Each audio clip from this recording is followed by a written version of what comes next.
We've all probably seen it, drivers slowing down to look at a crash sign or even pulling out their phones to record. But that moment of curiosity can create another danger on the road. Yes, so DPS says more than a dozen drivers were actually cited for using their phones while passing a deadly crash in southeastern Arizona on Sunday. So we have Bart Graves joining us on the show this morning with the Arizona Department of Public Safety. We thank you for your time this morning. Sure.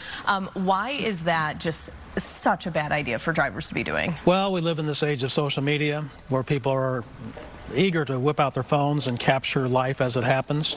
Unfortunately, we ask people to not do that when we're trying to investigate, in this case, a fatal collision and trying to get tow trucks, emergency vehicles on scene. That just slows everything down, and it's a violation of the hands-free law.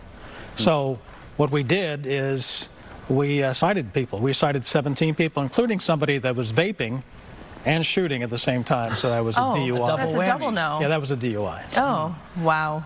And I think I was shocked, at least I'll say personally, to hear people were even going as far as pulling over, getting out of their vehicle to record. Well, it's not just that incident. A couple of weeks ago, I think last month, we had another horrific semi versus a passenger vehicle collision in which fire ensued. People were pulling over and taking video in the queue. Stopping traffic from trying to inch along and as we're trying to deter traffic, it was just a complete mess. So we brought in additional troopers to start citing these people, so to get them moving. Same thing happened on I-17 a couple of months ago southbound.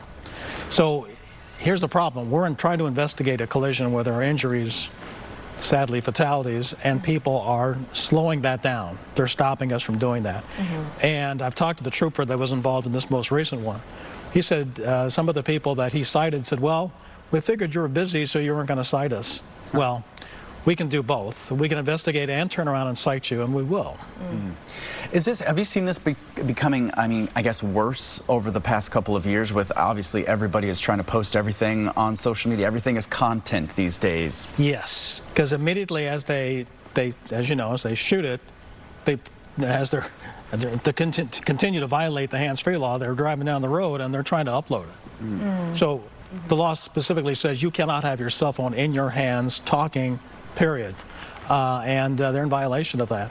One motorist told our trooper, well, I was looking at the road while I was shooting. Well, you had to get your camera set up, so that was a violation, and then as you pull away from the scene, you're downloading it. It's another violation. What is the penalty for drivers that do this? They're cited. What does that look like? It depends on what court. Some justice courts have no patience with this, and so they'll impose hefty fines.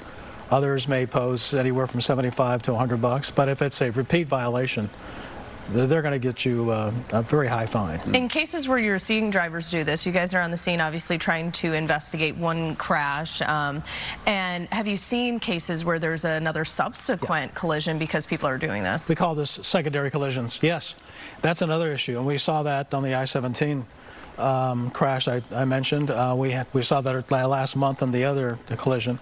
People are distracted, quite frankly, with their phones, and so they're not watching traffic ahead, so traffic stops suddenly or slows. They're slamming into the vehicle in front of them because, once again, they're distracted by their phones.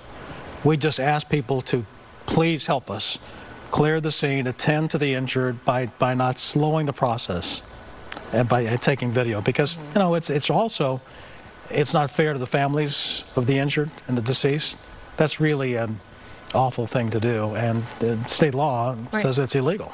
And in some cases you may not even have notified that original family. That's exactly right. In this latest one that you mentioned, it was a one vehicle collision. It was a vehicle pulling a trailer, went off the road, overturned. Our driver, the 21-year-old male, was deceased. We had just responded there. We had put the tarp over the body. People are pulling over and taking video of the body. Yeah. Pretty awful. Yeah, pretty awful. Yeah. Well, Bart, we appreciate it, and a good message out there for all of us. Keep those phones down. Don't impede traffic. Let the professionals do what they got to do.